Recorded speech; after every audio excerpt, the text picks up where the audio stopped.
you very much. I'm done. Thank you, Wes. Thank you very much for your presentation and unique study. Your study is the relation between meteorological drought to hydrological drought. A Yes, little sir. bit studied in Pakistan. Thank you very much for your unique Thank you. and valuable presentation. Now we will move ahead. And our next presenter is Muhammad Shahzad Ashraf from Center of Excellence. And he will present about the investigation of extreme hydrological events using innovative trend analysis method over upper Indus River Basin. Yes, Muhammad Shahzad Ashraf, please present.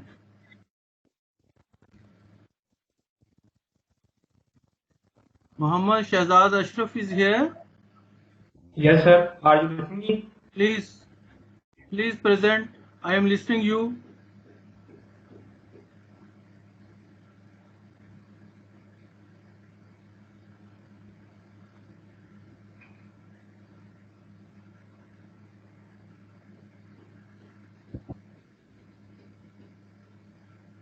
Yes, please go to the presentation mode. Please start your presentation. My presentation is visible. Please start your presentation.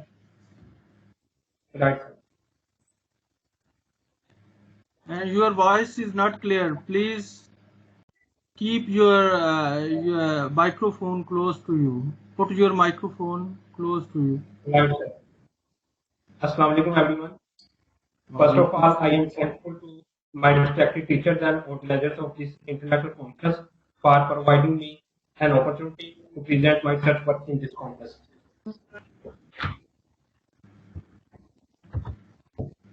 The topic of my research work is investigation of extreme hydrologic events using innovative analysis method over upper Indus River Basin. Contents of presentation are research background, problem statement, study area, results and discussions, conclusions and final recommendations. Research background. Due to increased population, industrialization, and economic development, water demands are kept on increasing. Indus River is lifeline for Pakistan because it supports largest irrigation system and starts our industry of country. Investigation of variations in stream flow is important for hydrology and water supply projects because these projects require continuous and uninterrupted supply of water. Investigation of variation in extreme values is necessary to analyze its impact on extreme hydrologic events that is present droughts. Research background. SEN proposed new method to investigate the variability in hydrometeorological time series data, that is innovative trend analysis method. This method has advantages over the commonly used methods such as Van Kendall and Spears-Lambrot method. That is, it is independent to serial correlation and length of data.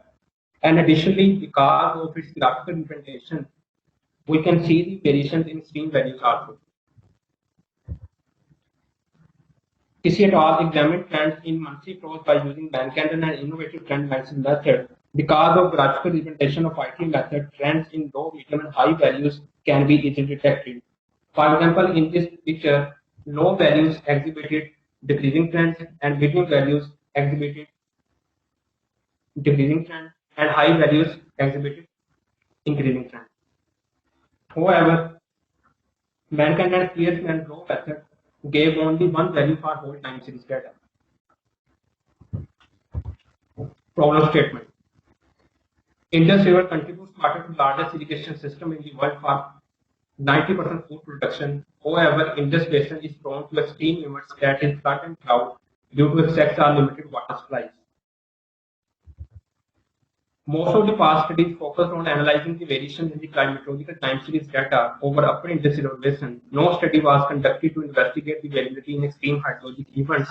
Therefore, in this study, the daily stream flow values were divided into two categories based on the percentiles, that is extremely low and extremely high values.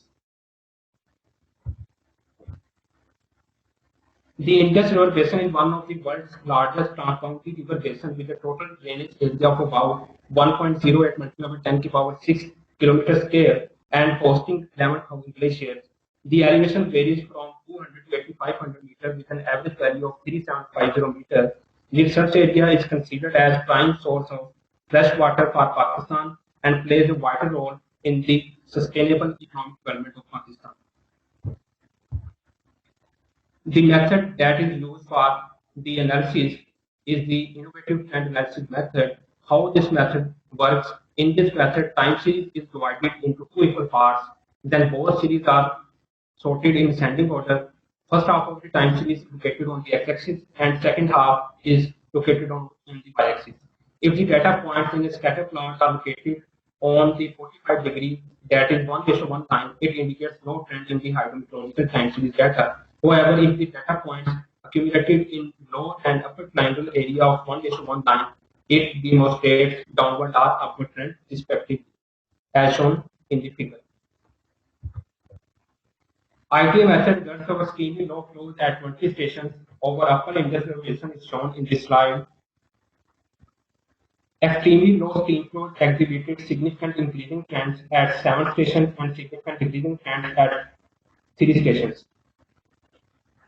Because of the graphical representation of the ITA method, we can see the trend in low, medium, and high values. For example, for Kanwong station, high and medium values exhibited significant increasing trends. And similarly, for Pasira station, low, medium, and high values exhibited significant increasing trends. ITA method results of extremely high flows at 20 stations over upper Indus River basin are shown in this slide. Extremely high steam flow exhibited significant increasing and decreasing trends at 1 and 4 stations respectively. IT method results of extreme flows at 20 stations over upper Indus River basin is shown in this slide in the form of radar plot, which shows that extremely low flows exhibited significant increasing trends at most of the stations. However, extremely high flows exhibited significant increasing trends at only one station, that is Doyang.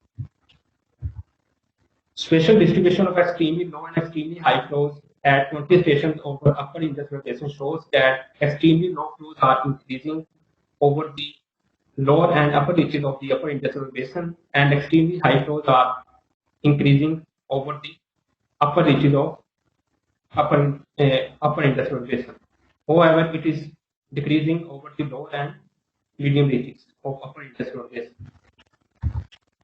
Conclusions from this study are: significant increasing trends were found in the extremely low steam flows time series as compared to extremely high steam flows over the upper Indus River basin.